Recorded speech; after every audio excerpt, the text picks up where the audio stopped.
Good evening, everyone, and welcome to the City of Muskegon City Commission meeting for July 22nd, 2014. Before we begin, I would ask Vice Mayor Spataro to lead us in prayer, and that will be followed by the Pledge of Allegiance. Vice Mayor. Thank you, Your Honor. Dear God in heaven, please guide our deliberations tonight so that we can make decisions that are in the best interests of this community and the people who live within it.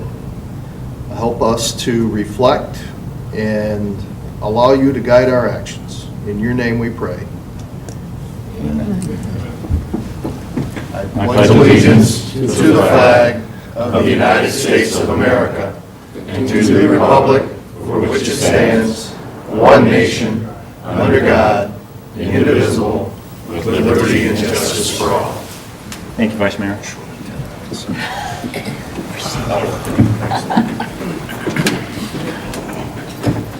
May we have the roll call, please?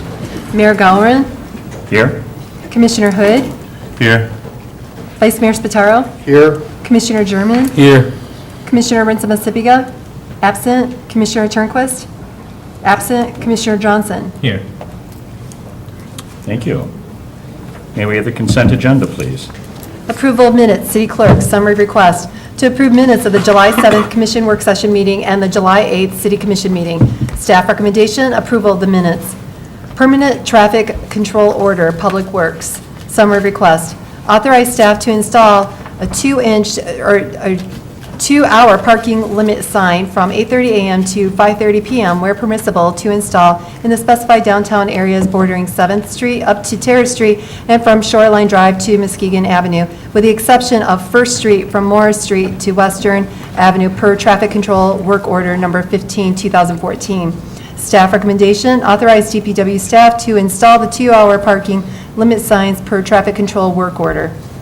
Approval of vinyl siding installers for fiscal year 2014-2015. Community and Neighborhood Services. Summary request to approve Community and Neighborhood Services to sign a contract with Mark Tucker Construction, 1620 Fruitvale Road in Holton, Michigan, and Cutting Edge at 766 Chatterson Road in Muskegon to install vinyl siding at an agreed price of $50 per building square for the vinyl siding program's 2014-2015 fiscal year. The Community and Neighborhood Services Department Office received one other bid from vinyl siding installers, Schmidt Roofing and Construction, 552 West Southern in Muskegon, for $85 per building square. Staff recommendation to approve the request. Approval of the Housing Development Grant Agreement for Target Market Analysis, Community and Neighborhood Services. Summary request. The cities of Muskegon, Norton Shores, Muskegon Heights, along with the County of Muskegon, are interested in pursuing a target market analysis study to forecast our future housing needs. This will enable each city to have a tool for investors and developers and may lead to future investment. The agreement is with MSHA for a match up to $15,000 for this study. Staff recommendation to approve and authorize the city manager to sign the agreement and designation form. Hours at city parks, ordinance amendment, city clerk. Summary request. Staff has found a discrepancy in the code of ordinances for park hours. City parks have been open at 5 a.m. for many years. Under the Traffic Code Ordinance, Chapter 9233, Section 810B, it inadvertently lists the park opening as 7 a.m. The amendment would change subsection B to list the hours of the park as being closed from the hours of 11 p.m. and 5 a.m. Staff recommendation, staff recommends approval of the ordinance amendment. Michigan Irish Music Festival request to serve spirits at the festival, planning economic development. Summary request. The Michigan Irish Music Festival has filed a special event application for their annual festival to be held at Heritage Landing September 11th through the 14th of 2014. They are requesting City Commissioner approval to serve spirits Jameson Irish whiskey at the festival as follows. In measured 1.5 ounces servings over ice or mixed with ginger ale at a tasting event on Saturday and Sunday, along with craft beer and cider tastings they have hosted in the past. They have served liquor in the past, Bailey's Irish Cream. Staff recommendation, approval of the request. Vacation of the alley between Vulcan Street and Brunswick Street from Nim Street to Keating Avenue, planning and economic development. Summary request. Newkirk Electric at 1875 Robert Street is requesting to vacate the alley between Vulcan Street and Brunswick Street from Nim Street to Keating Avenue. They would then replat the alley so they can utilize it for business operations. Staff recommendation, staff recommends vacation of the street with the condition that all utility easements rights be retained. Committee recommendation, the Planning Commission recommended vacation of the alley at their July meeting. Thank you. Commissioners, you've heard the consent agenda as presented. Are there any items you wish to have removed for further discussion? Vice Mayor? Yeah, item B, Bravo. Are there any other items? If not, I entertain a motion to accept the consent agenda, minus item B. I move to accept the consent agenda as read, minus item B as in boy. Second. It has been moved by Commissioner German, seconded by Commissioner Hood, to accept the consent agenda as presented, minus item B. Any discussion? Roll call, please. Commissioner Hood, Yes. Vice Mayor Spataro, Yes. Commissioner German, Yes. Commissioner Turnquist, Yes. Commissioner Johnson, Yes. Mayor Gallren. Yes. Motion passes. Thank you. Vice Mayor? Thank you. I would move that we approve the, make sure I get this right. Move that we authorize DPW staff to install the 2-hour parking limit signs per traffic control work order number 15-2014. Second. It's been moved by the Vice Mayor, seconded by Commissioner German, to authorize DPW staff to install 2-hour parking limit signs per traffic control work order number 15, 2014. Vice Mayor?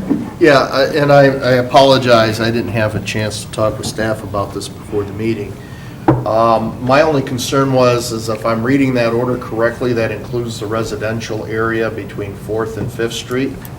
And I think that should be excluded because in other residential streets, you can leave your car parked out front for up to 48 hours without moving it. 2 hours really pretty much eliminates that for residential use parking. And there's couple little sections of Clay, but there's enough on Clay that's commercial that I can see where that fits, but that was my only real concern. I certainly think we're seeing enough commercial activity downtown to support this order.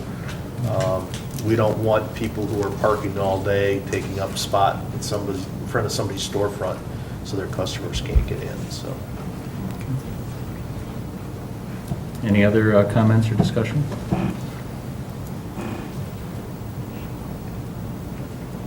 Any input from the mayor? No. I think Mohammed has, but Mohammed and Chief Lewis actually worked on the plan, and the goal was to make it consistent throughout the downtown, but I guess we could have some discussion on whether or not that area should be different, should be marked differently. And it looks like I don't think there's a problem necessarily with it, if there's not a problem with the commission. Okay. Excuse me, Vice Mayor, you asking between the streets of 4th and 5th, Between 4th and 9th 4th and 9th? on Muskegon and Webster, those are entirely residential uses on those two sections of street. So it just seemed to me it wouldn't necessarily be fair to the neighbors to deny them the ability to leave their car parked in front of their house. I mean, all of the rest of us have that ability to park in front of our house if there's on-street parking available. And they would only have 2 hours? 2 hours, yeah. Okay. And the rest of it's all, the rest of the downtown area covered by this is primarily commercial, and it makes a lot of sense, so. Mr. Elstertown? Good evening. We certainly can address that. I mean, if that's the motion that you can decide to take and it's approved by you guys, then we can do it. The one caution I would throw out is even those individuals that live on Muskegon and or Clay, we've had some complaints about people are tired of other people parking in front of their houses, as I'm sure you remember some of the comments that were made the other night, so. Yeah. But if that's the motion, and if that's the approved motion, that to exclude the residential sections such as from 7th to 4th, that's fine. So, Mohammed, you're saying that you've had complaints from the homeowners? There has been complaints from the homeowners that people were parking out in front of their home and they were tired of it? Yes, we've had I even have one complaint that individual did not want his, I believe, next door neighbor parking in front of his house because it makes too much noises. Question, we did a study on this street, what, last year, wasn't it? Okay, now, did it, would that distract the flow of traffic consistently just by having, the 2-hour parking, or did it create a problem due to that case study, or? I don't think it would affect that at all. That was just looking at the total number of parking spaces available and didn't really address how long they should be regulated.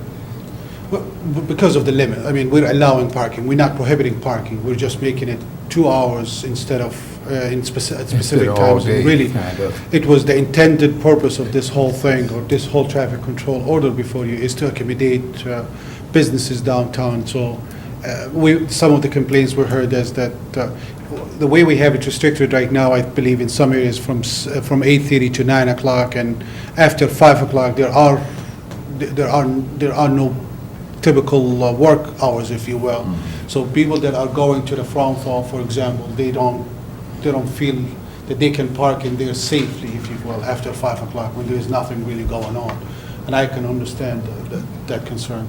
And then we have 3 hours, we have 2 hours, and we certainly have 1 hour, and then we have the half hour. So we're trying to be somewhat consistent to enable our enforcement people they don't have to pull a book and look in the index to decide which, who's parking outside of those limits or not. I guess my question is to you, Mr. Mohammed. You're the expert at this, and you're in chief, and you're out there on the road. What do you see, and what is the best fit for this situation? I think that Mr. Spataro brings up an excellent point. I did not honestly think about it as well as I should have, but I was relying on the chief, but obviously he didn't.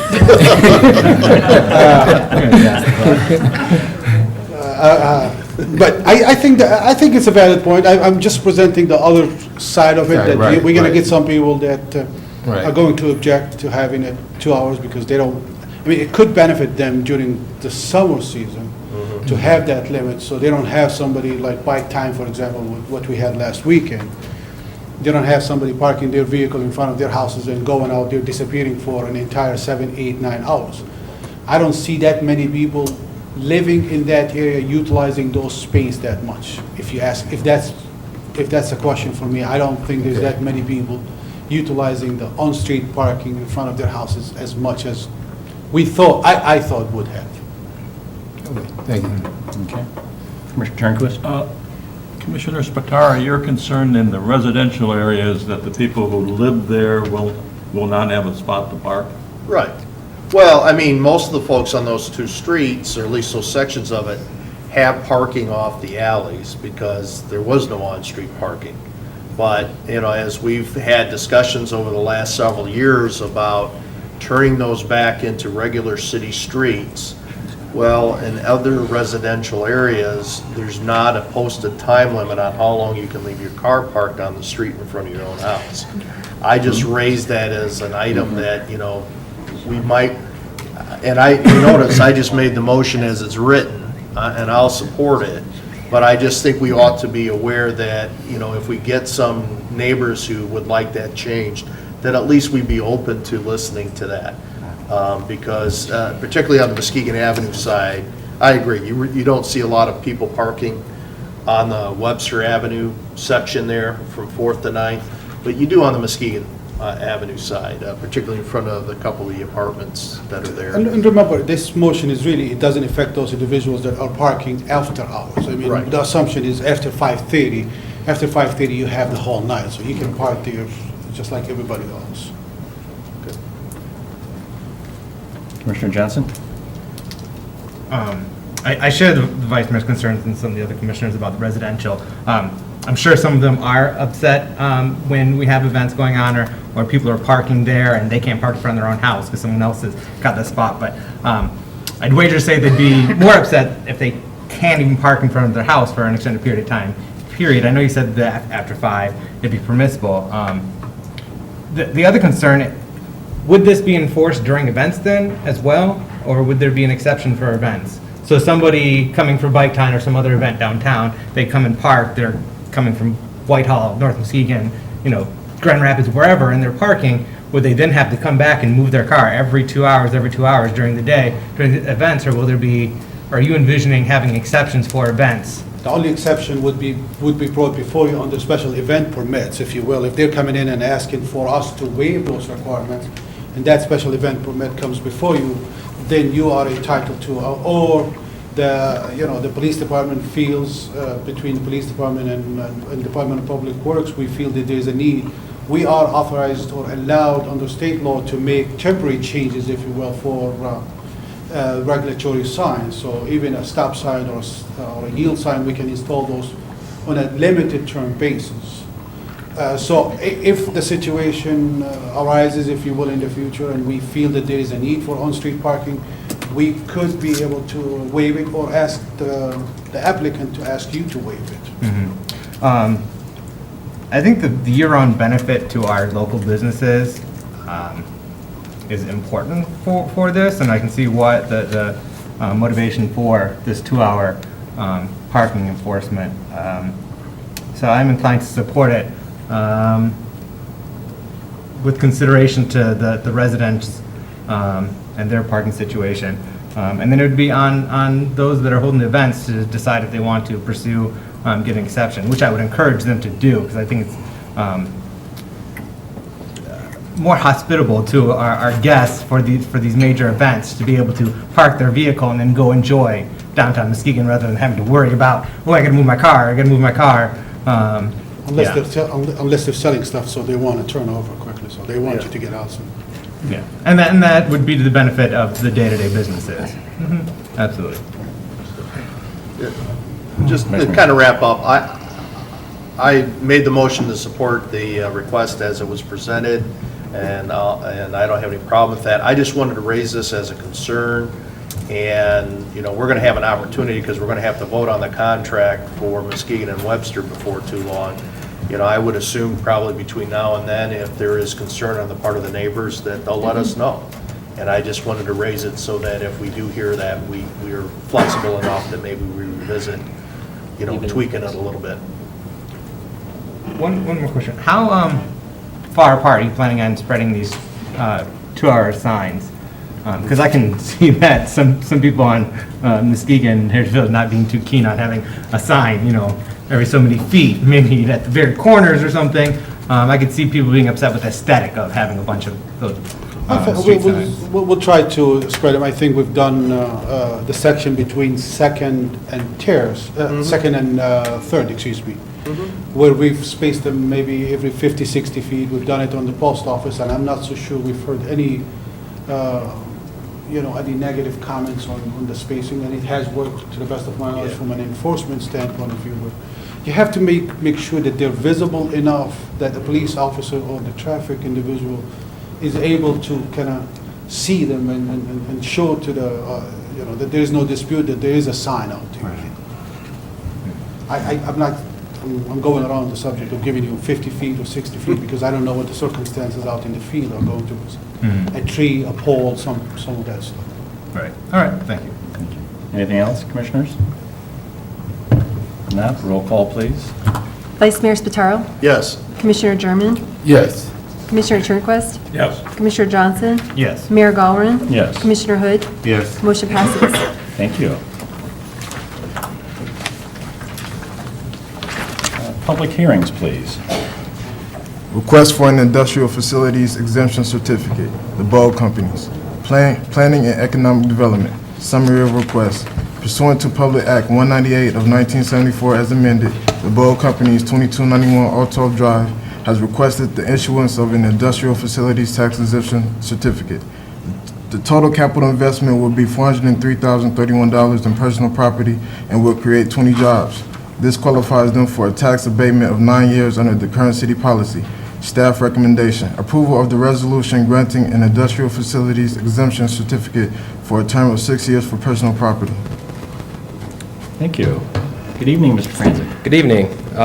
Bold Companies has been located in our Port City Industrial Park for the past few years. They're continuing to grow.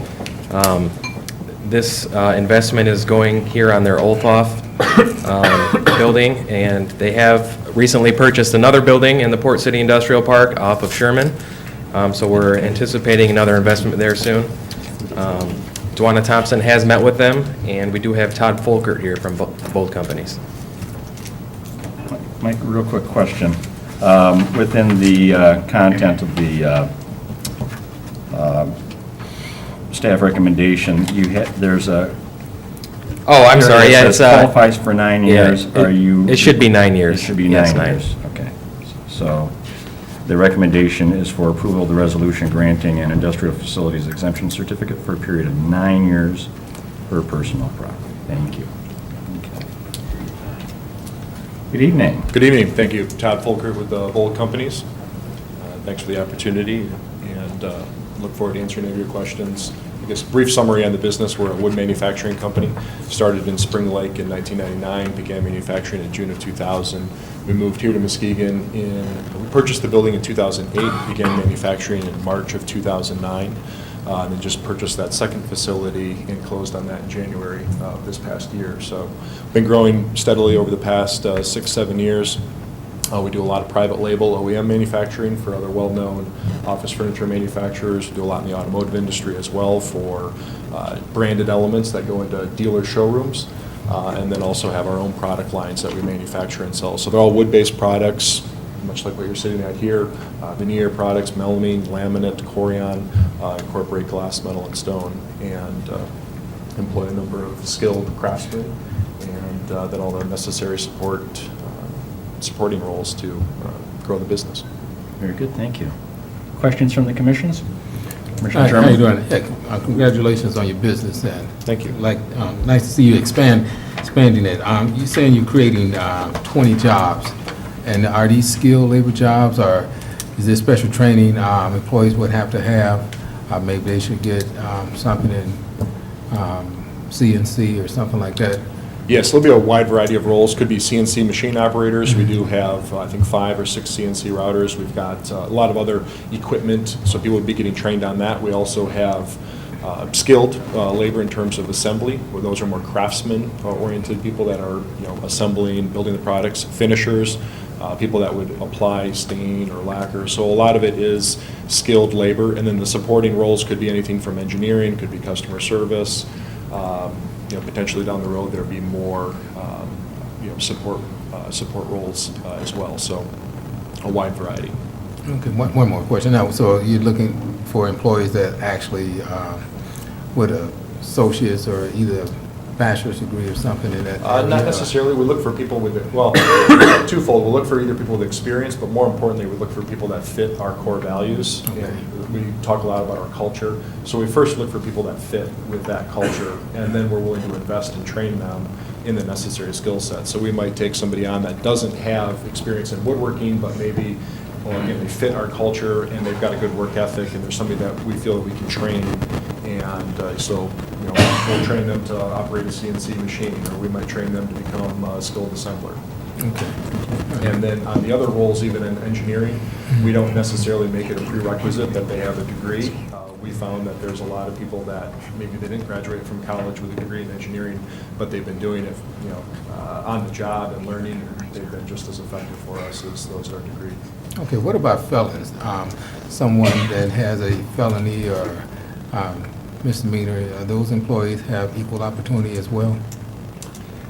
Yeah, it's not something, can't think of any specific instances of it where it's prevented us from hiring. We did some, we worked with a local prison industry, trying to bring people, right out of prison, give them an opportunity. We've done that with several people, varying degrees of success, but it's something that we're open to. Okay, I like that, thank you. Thank you. Commissioner Hood? So, I think I heard you say it, but maybe not in so many words. Are there entry-level jobs available? Yes. Will there be entry-level jobs available? Yeah, we've got a wage scale with a variety of different classifications. So there could be like an assembly level 1 or assembly level 2 or a master craftsman. We'll these 20 jobs, and potentially to be even more, it's going to be across the board. We'll have people that need to be, because our goal is, as we get people in, that we'll be training them and they'll continue to develop more skill sets. So maybe you have somebody that's in assembly level 1, they get trained, they become assembly level 2. Well, that creates now another opening in the assembly level 1, and we'll bring somebody, on to fill that. So the goal and our intent is to continue to grow and develop our teammates so that they become more skilled.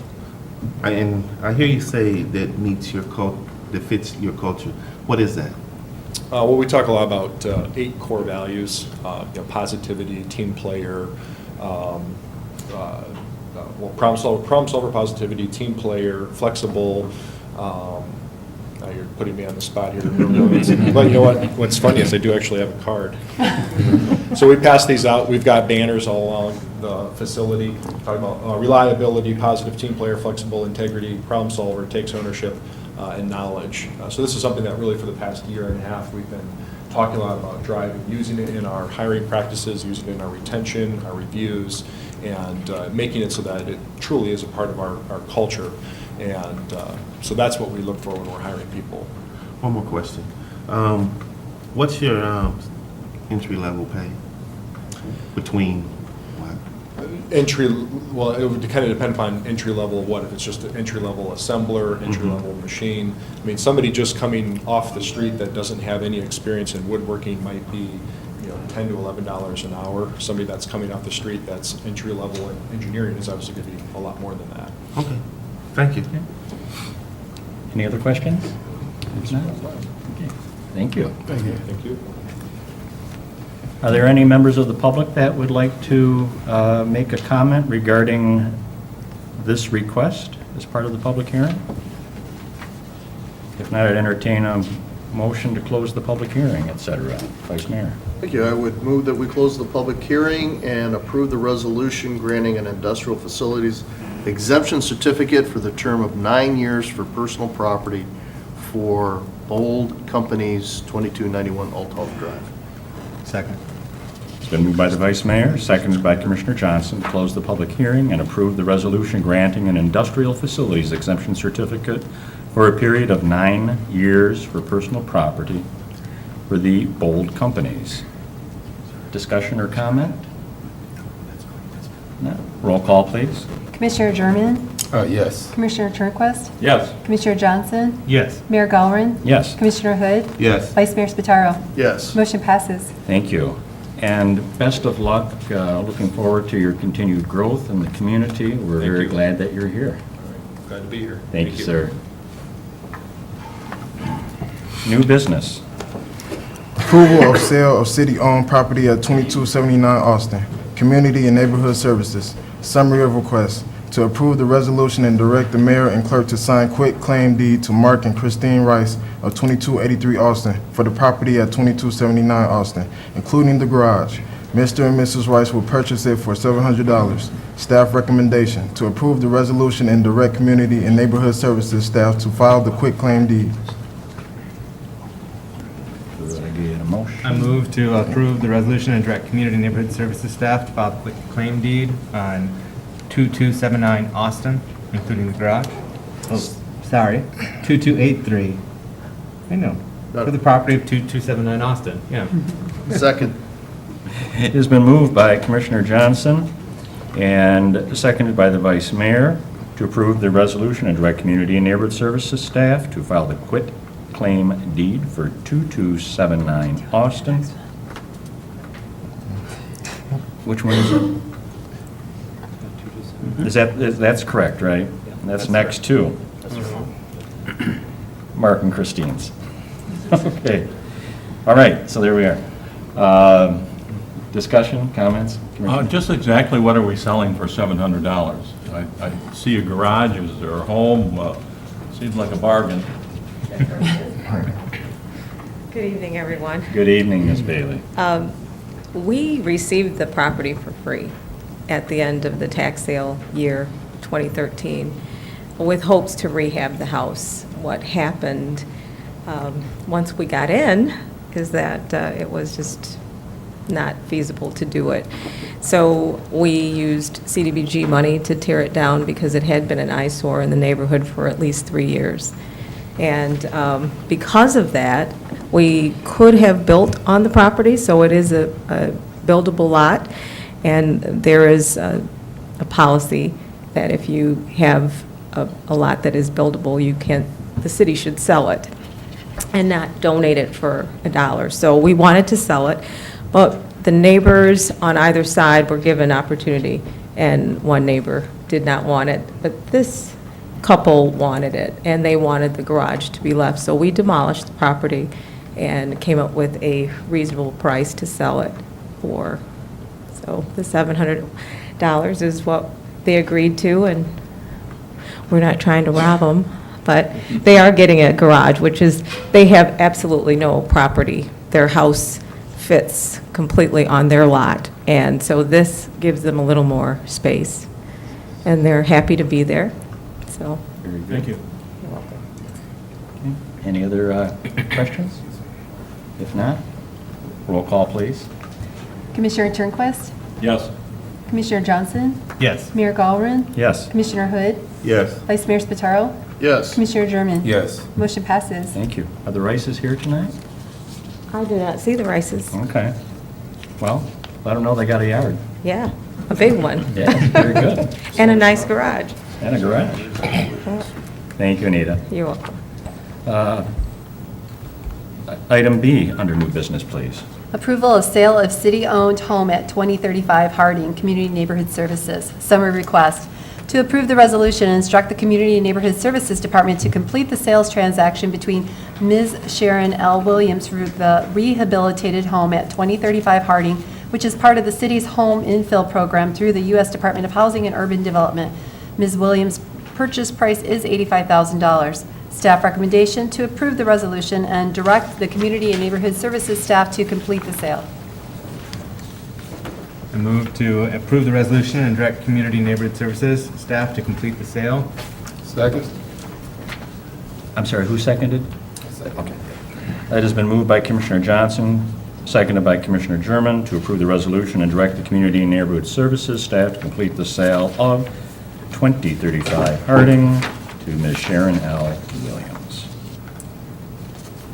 Got any Great. neat stuff to tell us about this I one? certainly do. Okay. Of course I do. This is the Community and Neighborhood Services Show, and we had a lot on the agenda tonight, but this is our biggest item.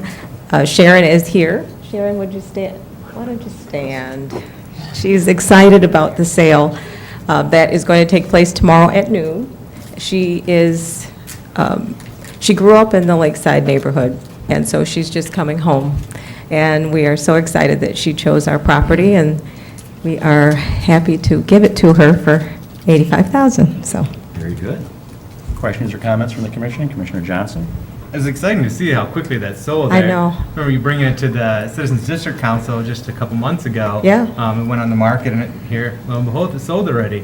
Yes. I remember hearing the story about how much fun staff had in helping to rehab this themselves and picking out the decor and whatnot. So it was nice to see it get sold so quickly. Thank you. And at a small but welcomed profit for the city as well.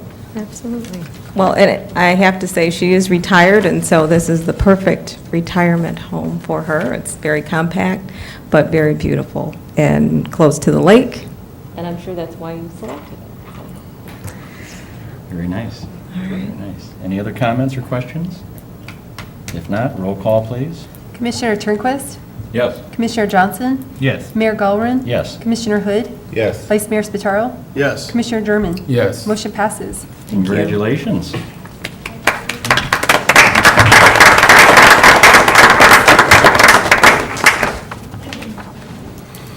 Item C, please.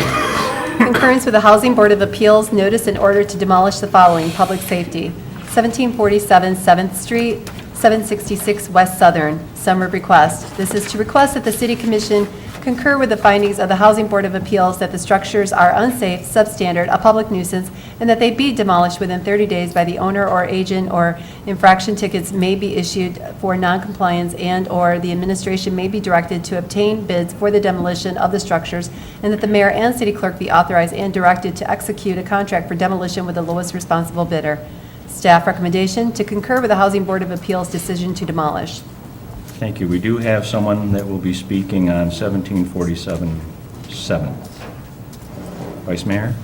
Thank you. Well, let's get the Southern Street out of the way. I would move that we concur with the Housing Board of Appeals notice in order to demolish 766 West Southern. Second. And is there anybody here regarding 766 West Southern? No. Comments? Or, no, it's been moved by the Vice Mayor, seconded by Commissioner Johnson to concur with the Housing Board of Appeals notice in order to demolish 766 West Southern. Comments, discussion? I would just say how happy I am for this property to be demolished. It's been a terrible eyesore, not to mention a public hazard, this half-demolished house on Southern. And so I'm so happy that it's coming down, and it can't happen soon enough. Yes.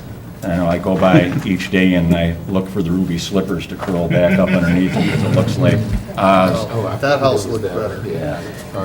Very good. Roll call, please. Commissioner Johnson? Yes. Mayor Galvin? Yes. Commissioner Hood? Yes. Vice Mayor Spataro? Yes. Commissioner German? Yes. Commissioner Turnquist? Yes. Motion passes. Thank you.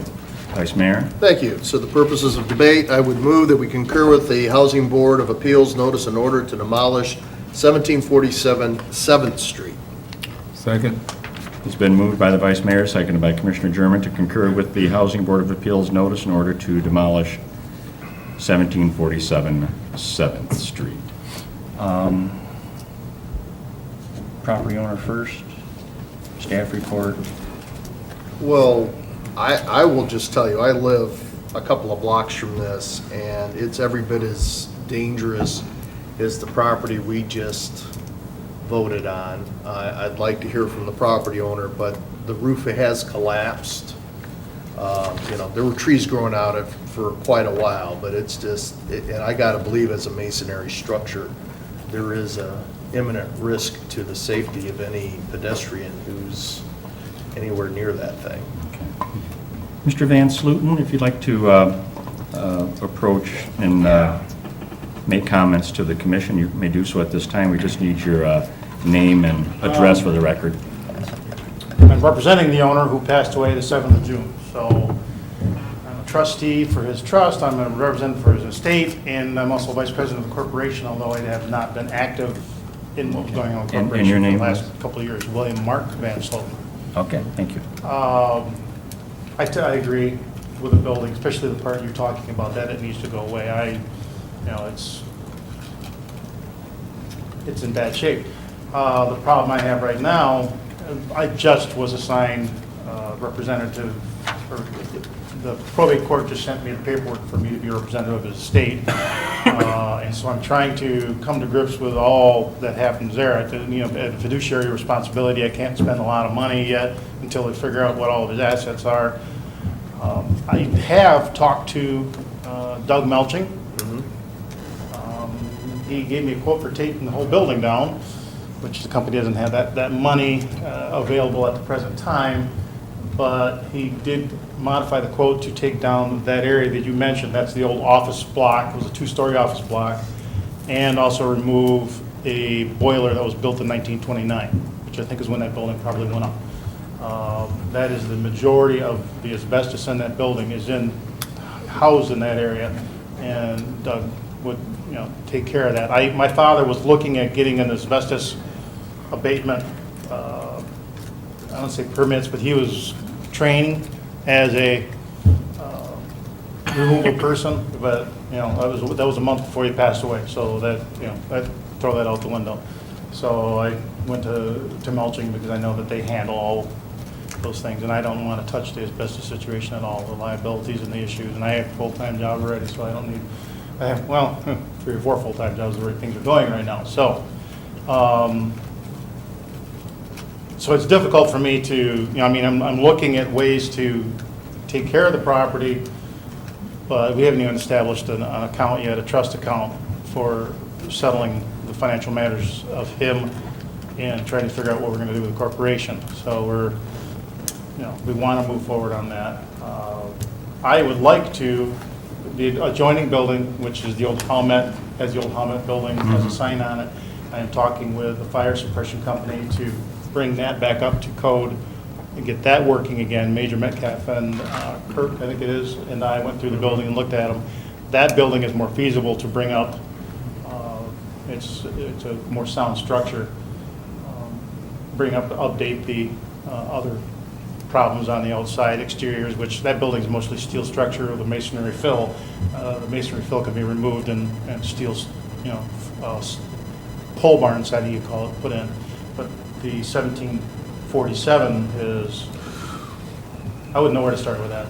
Yeah. So Doug is on vacation right now. He did send me an email saying that he said it would probably cost about $25,000 for his company to remove that structure, to abate the asbestos in that structure, and to remove the boiler, which is, I wouldn't want to even breathe on it right now because it's, in such a state. But he would take care of that majority of that stuff.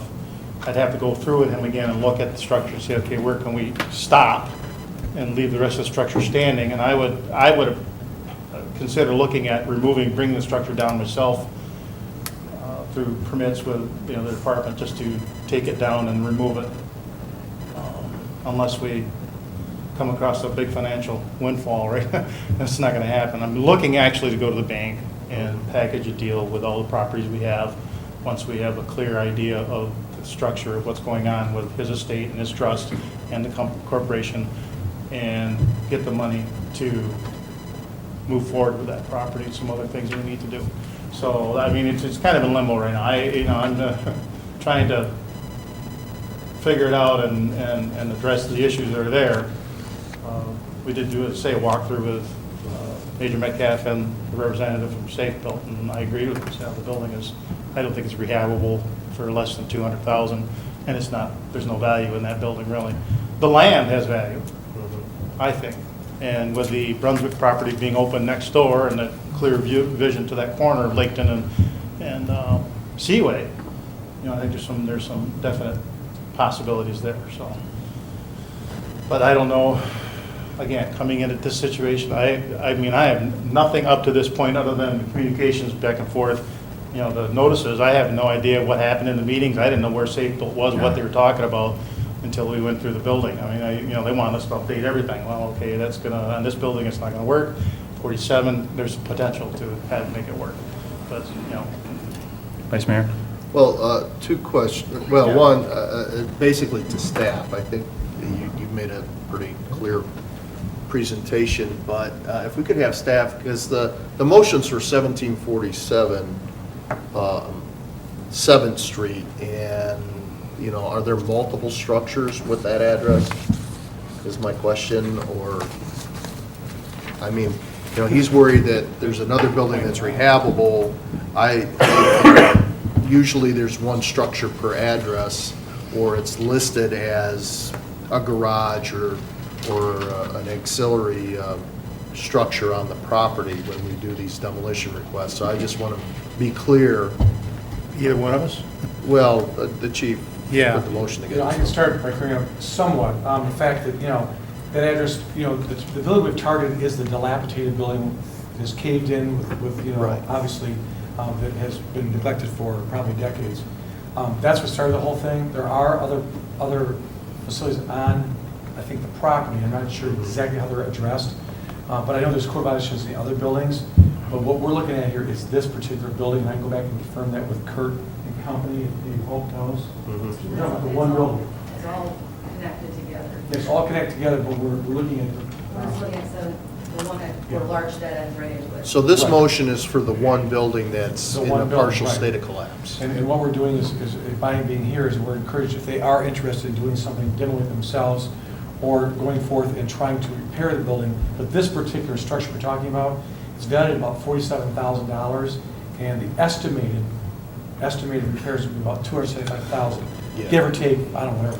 They're not even close, so you can see that It's not worth it. it's not worth it. So, there again, when it comes to your level, we'd like, if he is interested, it goes into the superintendent control where money would be deposited, a new timer would be set up for him, 4 months, 6 months, 8 months, whatever it would take, that goes through our attorney's office, And then at the end of that, if it's not met, because our action has caused renewed interest in that property, if we wouldn't have done anything, it'd still be sitting like that. So we have to continue with that action from our staff to continue the renewed interest that we see. And we see this as the only way is to move into superintendent control and put a deposit down, which motivates them to comply with our requests over the time span that they come up with.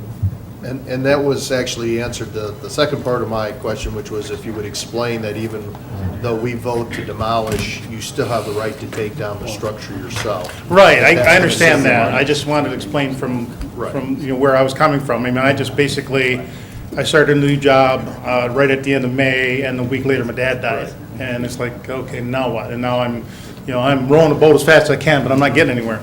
And I had to agree with him. The building, what they did is, it's very typical of those old structures, is they'd start here and then they, oh, this alley, we need this alley, so they build over the alley. And we need that little area over there, so they build over here. And this 1747 is one of the worst examples of that. It is a hodgepodge of things, and the inspector looked at one thing where they cut the ends off of trusses and extended them out, welded I-beams to them to make a drive-through or an entranceway, I mean, just kind of stuff that it wouldn't fly in today's world at all, and it's amazing it's lasted that long. I do have to make a point to comment on that office structure. That was okay until the snow collapsed the structure in 7th Street. It also took down that roof there. That was a snow load on that roof. But it wasn't in the greatest shape before it happened, but that's what brought that down. Right. So. And the only way that we can equate why these things are occurring is just the fact that, I'll tell you, decades of neglect have weakened the structure, and we have, unusual winds or snows like we had last year. Yeah. These structures cannot stand up to that, and now we have to look at the conditions in now, and what happens if we have more severe weather, either it become in the summer, fall, or winter. We see more destruction down there, which opens up the buildings. We can't even board those buildings up. No, it's true. And if there is interest from the family to move on, I think this is the only way to do it is through our superintendent control. We have a set time limit, and there is money put down in case you cannot carry this out. There was something there to actually demolish it, or Basically a beyond bond. the city's general fund to do Yeah. that. So, I'm, happy to work with that. I just thought this was like a drop-dead situation. It's like, I just don't, both of us last year suffered, we both went in for heart bypass surgery, so he didn't recover very well from it. I'm doing okay, but it's like, trying to keep up with all of this has been a nightmare. But I still think that doing the storage in the other building and the value in the land, if there's a potential, someone came along and said, look, I want to buy your building, the land, tear it down, okay. But we need to bring the 1713 structure back up to code, and I understand that. But this one, I have no heart, no loss there if it goes away, so we can work on that. also, Mr. Briggs, who's not here tonight, had indicated that during the discussions, and correct me if I'm wrong in this, the fact that if Mr. Melching came in and did a demolition on the property, apparently there's value in the building, so there would be something to defray the cost with the materials, because obviously now everyone's scrapping these buildings. So Yeah. this is the prime time to actually get something out of the demolition. And if you wait, you never know what's going to happen. Well, his proposal basically took in what he thought was a scrap. There's a lot of wood Yeah. structure in the building, and so it didn't really alleviate. I mean, we're looking at $75,000 for total demolition of that building, including scrap. And some of that is because of the abatement for the asbestos, so. Vice Mayor? Well, I would just say, and I'll end my comments on this part, the building cannot be properly secured. There is a pretty serious asbestos issue there. And this is clearly a case where, quite honestly, from your own liability purposes, we need to get this taken care of as quickly as we can. I debate the security because I've been in that building on and off in the last couple of weeks, and I don't detect anybody else being in there. And we've had a lot of problems with people who weren't accepted in the mission who've been breaking into the building. So, it's that it's secure, but the issue of tearing it down goes that way. I know you're doing all the reasonable things you can do to secure that building. Well, you mean I can see that. I'm just security telling in, you, or just building is not safe? it's not safe. Yeah, okay, and that I understand. And there's some hazardous materials there. It's just, we need to address it. Commissioner?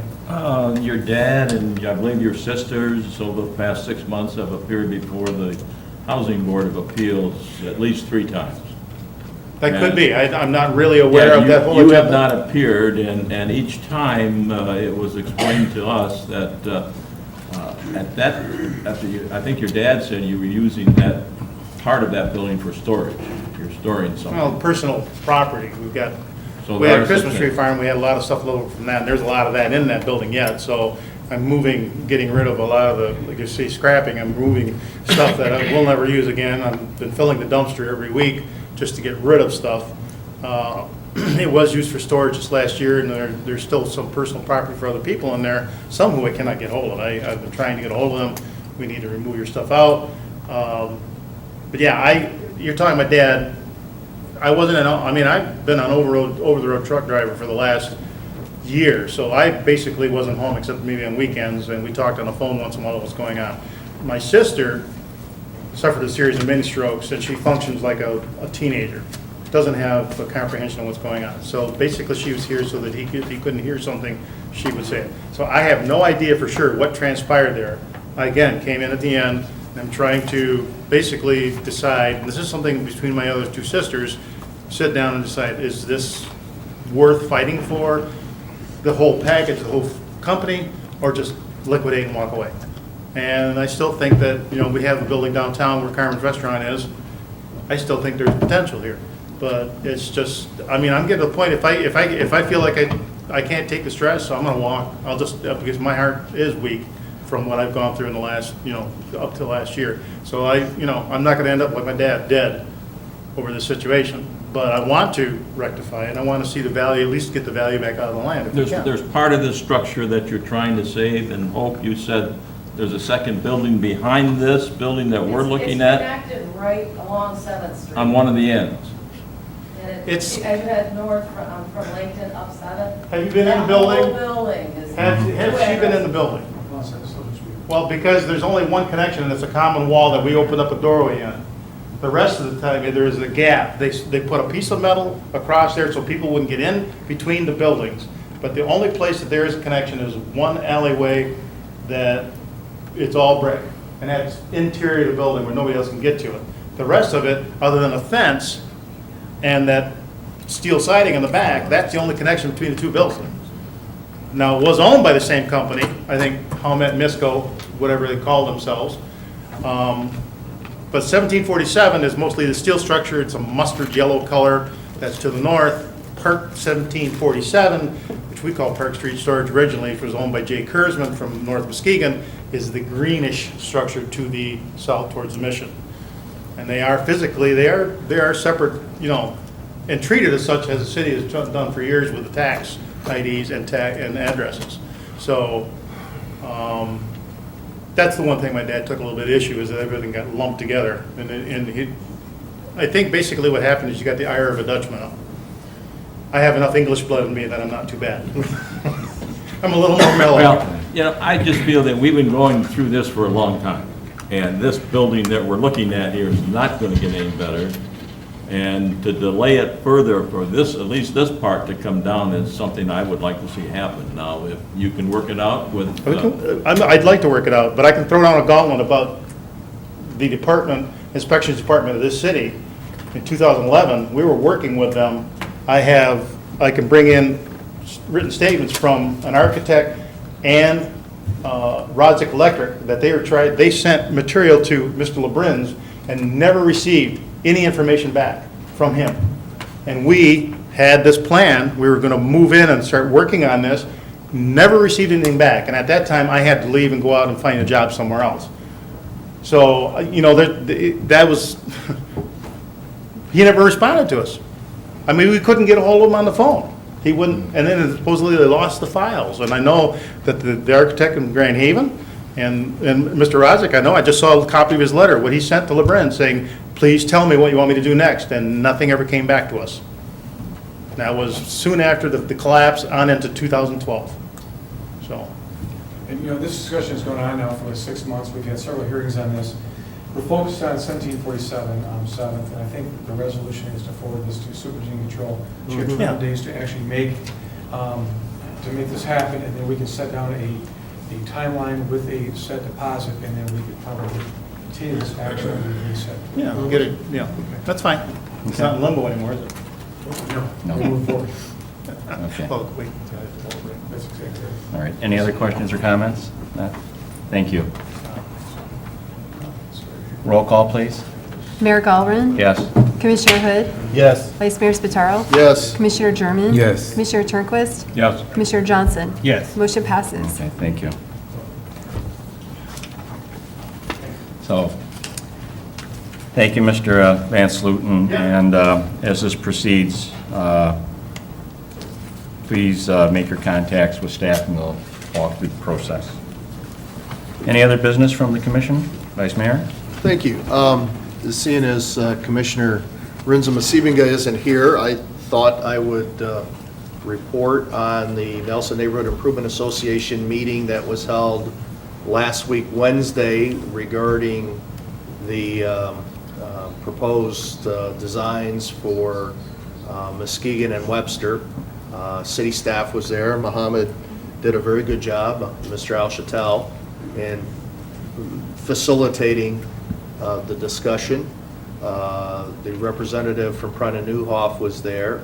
A few things were probably not doable, but I think there was pretty good consensus that we need to treat the commercial parts of the street in a commercial way and the residential parts of the street in a residential way. And while there are a few people who would like to cul-de-sac them in some way, the businesses clearly were opposed to that. And in fact, not all the neighbors agreed with that either. So I thought it was a very positive discussion, and I wanted to say, as a member of the Nelson Neighborhood Improvement Association, thank you for the use of City Hall to meet, because it was larger than our usual meetings. And I appreciate the staff taking the time out of their day to help facilitate that. And the city manager was there for a period of time as well, if he wants to comment. No, went well. I have a question. When you talk about reconstruct, they're gonna just reconstruct the whole Webster and Muskegon Avenue? That's correct. Well, I don't want to speak for Mr. Al-Shatel, but as he explained it to us, the intent is to rebuild those two streets, just like we've done with Laketon and Sherman. And the only issue is, what would they look like once that reconstruction is done? What's the design for that reconstruction? And so that's where they asked for the people who live on the street and the business owners. There were a number of business owners who were at the meeting as well, what they wanted to see with the street that's going to go in front of their business or their house, depending on what part of those two streets you live on.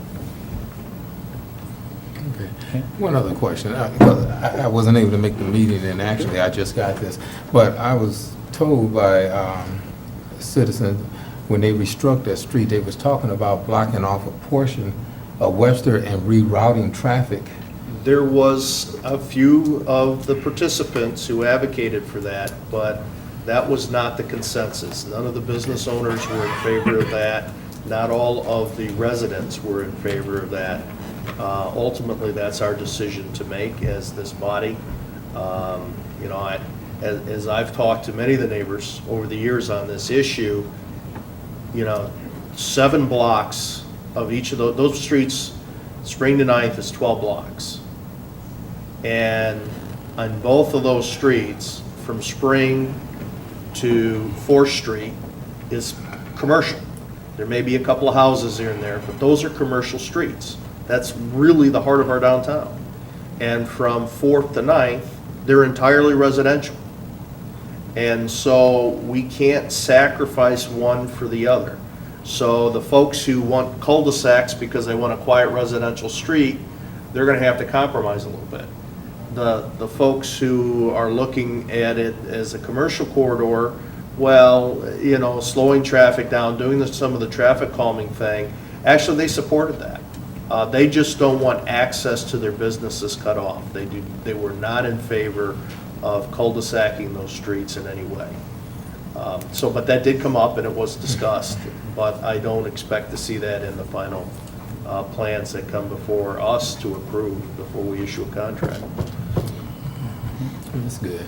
I wouldn't be in favor of that neither. We've seen, you cut off a street, you kill the businesses. Yeah. We've seen it on Spring, we've seen it on Meidler and Washington, and there are other examples around town where that's happened and the business district withers away as a result. Any other business from the commission? Commissioner? Oh, go ahead. You can go ahead. Okay. Well, just to bring to the commission's attention, I been getting some complaints from residents about citations that's being issued out and letters that's being issued out from Safe Built. And I rode around in the community and I saw quite a few lots that had not been cut. I mean, we're talking grass about 3 feet. And it's sad that these citizens are getting these letters and you know, they have to go out and cut their grass when they feel that the city is not doing their part. And I spoke to a young man also yesterday, and he has a business, and I guess my question is, who would we talk to about contracting? Because this young man has put in bids for contracting for those services here. He was here last year. Actually, he just walked in. His name is Mr. Willie Hill Jr. And talked with him, and he felt that he's been kind of shoved to the side. His bid in his application was not even considered. So I'd like to, you know, find out and have the commission take a look at companies that solicit these bids and see if we utilizing all of the resources here that we have, because we have quite a few lots here in the city that has not been cut. Now, if these companies that had the bid or wanted to bid can't fulfill those services, maybe we should look at other help, you know, to try to help out to keep the city looking nice. Oh. Yeah. Yeah, and I was looking at like. Okay, sir, before you speak, if you want to speak on this issue, we can have you here, but we just got an invitation from the city manager for you to contact him personally, and he'll get with you regarding the situation. Okay, but if you want to address the commission, you're more than welcome to come up and give your name and your address.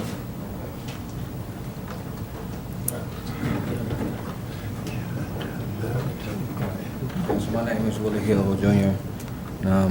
Yeah, I do like cut lines around here and stuff. And I want to be a part of the community, clean up. Like I go around and look at all the alleyways, you know, stuff like that. They need to get somebody to come clean those up because it's a disaster through there. And ain't nobody never getting a chance to do no stuff like that. And I just want to get a chance to be a part of the community and help out and clean my community up, you know, to make it look good, you know. Just want to do the right thing. And I'm trying. And it seems like every time I come down here, you know, sign up, you know, do the bids, I get those to the side. They tell me, you got a 2-year contract, and, you know, they bluff me off, push me right away. And it's been going on for like maybe 2 or 3 years straight, you know. But I just want to come up and say that, you know. Just want to be able to try to help. Mr. Peterson would like to take an opportunity to meet with you and shush out the situation. Okay. You have been here before, and this has been discussed, and I thought at those meetings you were invited to talk to someone within the city here. Probably not since you have been here, No. Mr. Peterson. So, I don't think so. what happened to those meetings? Nobody, they never got in You touch. never had a meeting with anyone? No. Okay. Well, you will now. All right. Okay? Thank you. Appreciate it. You betcha. Thank you, Mr. Hill. Any other business? You want to go home, don't you? Oh, heavens no, I like hanging out with you Heavens no. guys. I only get to do it twice a month. You know, I'd like to ask a question and then maybe make a statement, if I may, Mr. Mayor. You get a lot of comments. We've just come through a very busy time in our city in this last month. And one of the comments that came to me, and it seemed to make some sense, and maybe this is for Mo or Mr. Peterson, people are getting lost finding their cars down around the market area. And they're wondering if there could be some letter designation to know that they parked in lot A or B or C, And I don't know how many of those lots the city actually controls, but it doesn't seem like that. We only have the two which are on the market site. Okay, could we put an A and a B, so help, is that a hard thing to do? We'll just put one A and one. We could put a, What was, I we could put one A and one B, they're not that large of a lot. Yeah. I thought it was a good suggestion that was coming in. Anything coming from you, Commissioner, is a good suggestion. Yeah. We'll look into it, we'll see. But they're probably trying to figure out if they're in the Baker lot, or if they're in our lot, or is that what they're trying to figure out, which lot they park in? Yeah, they forget. And it's not only seniors. Right, yeah, but the only two lots that we control happen to be. Okay, right that's why I was inside. wondering. I know there's a Right. lot of parking, but we could do it for two, make some people happy. The other thing, the city has just come through a really, really busy time since the art fair through bike time. And I know that your employees have really stepped up and have done a job, and we appreciate that. And we want to thank all of the city employees who are giving so much time and effort. It's amazing, come Monday at noon time, most of the city was cleaned up.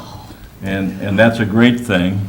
And Frank, I want to thank you. There was an interview by one of the people from Bike Time on Thursday on Wood Radio. And not once, not twice, but many times, he thanked Frank Peterson for being so cooperative and helping him achieve what they're trying to do. So I want to thank you for that. Well, thanks, but I think there were quite a few. Well, I know, there's a lot of people, you were the only one mentioned. I thought maybe you were running for office. Yeah. Thank you. Very good, thank you. And I echo that, thank you very much for the staff. Thank you for the Bike Time team that did a wonderful job getting out there. And boy, at the end of the day on Sunday, they got out the brooms and really swept up. So we appreciate the well-oiled machine that Bike Time is, and their good efforts this year. And our staff for our partnership and helping them pull it off. Thank you very much. Anything else from the commission? Madam Clerk? Actually, I would just like to introduce our summer intern that we have here, Dwight Beckham, who is a 2012 graduate, Big Red, who is at Saginaw Valley he's going into his junior year as in graphics design, and we're just really excited and thrilled to have him. He's been an awesome asset to us this summer. And did a great job helping Great. out Welcome. with the day that the delegation came in from Yes. Omuta. He was down taking pictures at Bike Time. He has made some brochures for us. He's done a lot of really great things. Terrific. Yeah. Well, we appreciate having you on board, Thank you. not just because you're a hometown son, but that's awfully nice too, and a Big Red to boot. Great to have you here. Thank you. At this time, we open up for any public comment, if there's anybody that would like to address the commission. If not, Commissioner Hood. Move to adjourn. Second. All in favor? Aye. Any in opposition, same sign. Good night, ladies and gentlemen. Thank you for coming out. Is it like what you thought? What did you think? I think I saw them. Before? Yeah. Hi. All right, relax.